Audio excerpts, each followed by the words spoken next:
Assalamualaikum warahmatullahi wabarakatuh. Perkenalkan, nama saya Muhammad Zaki Arianto dari NIM 2341646.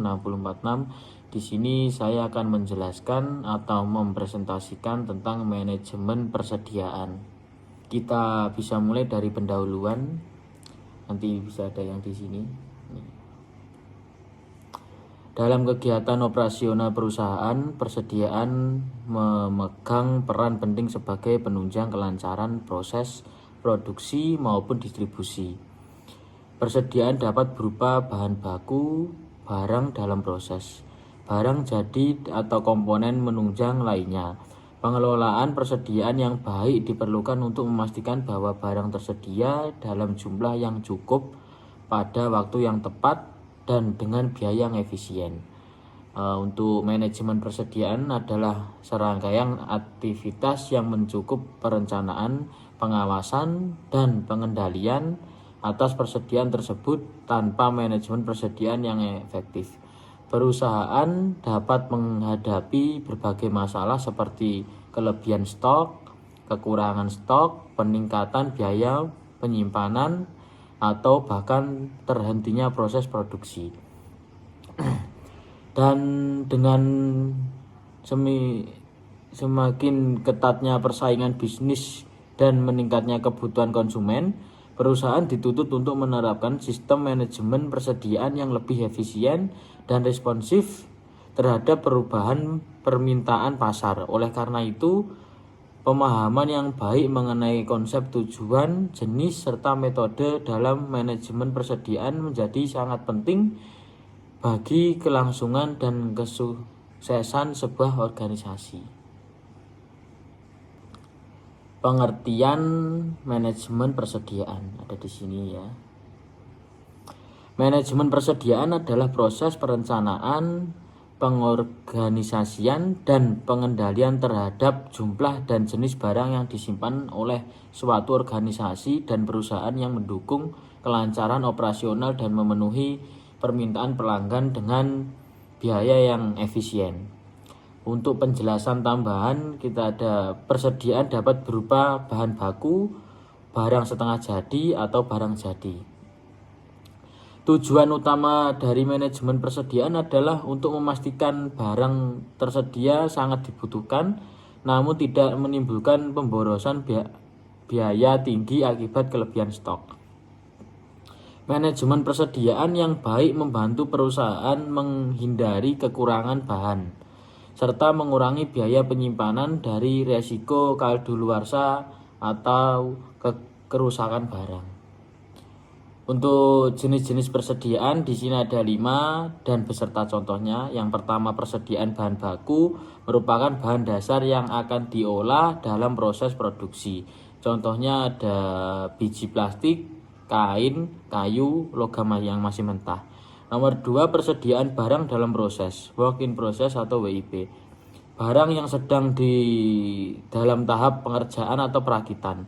Contohnya ada mobil yang sedang dirakit, kain yang belum dijahit seluruhnya.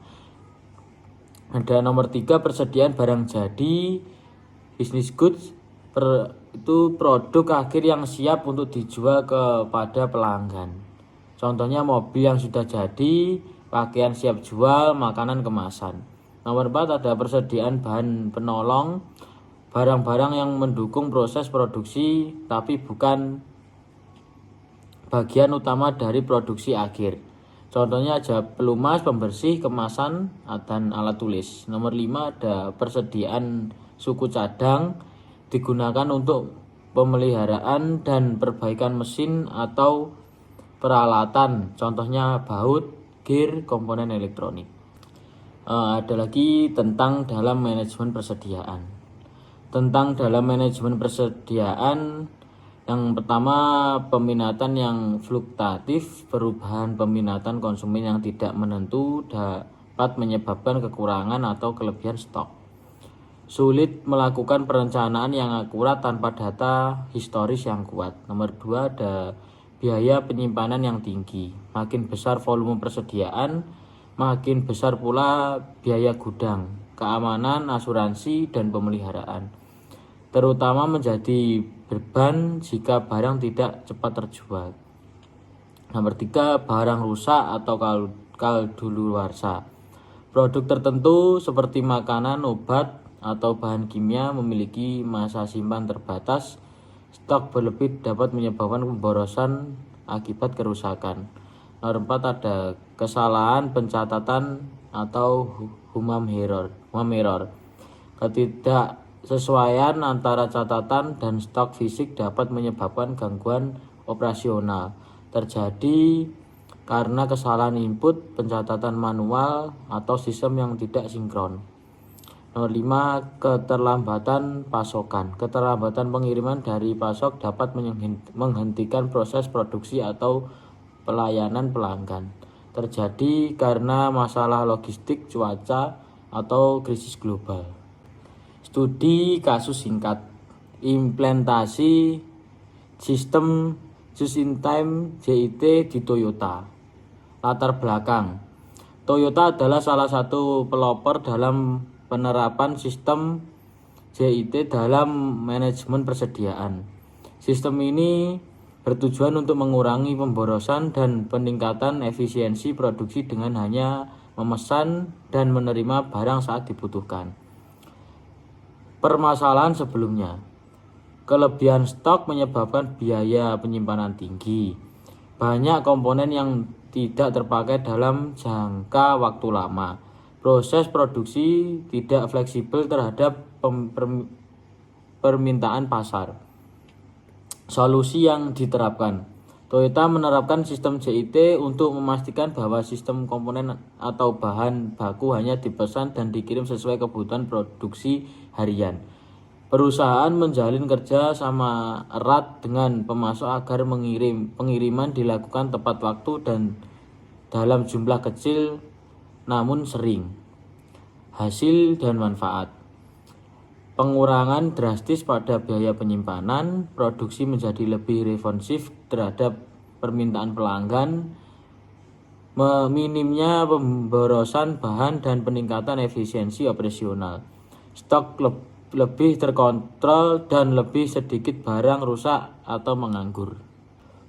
Untuk kesimpulan, manajemen persediaan merupakan bagian penting dalam operasional perusahaan yang berperan besar dan menjalin ketersediaan barang, kelancaran produksi, dan kepuasan pelanggan. Pengelolaan persediaan yang baik dapat membantu perusahaan mengurangi biaya, menghindari kelebihan maupun kekurangan stok, serta meningkatkan efisiensi kerja secara keseluruhan. Sekian dari saya, Muhammad Zaki Arianto.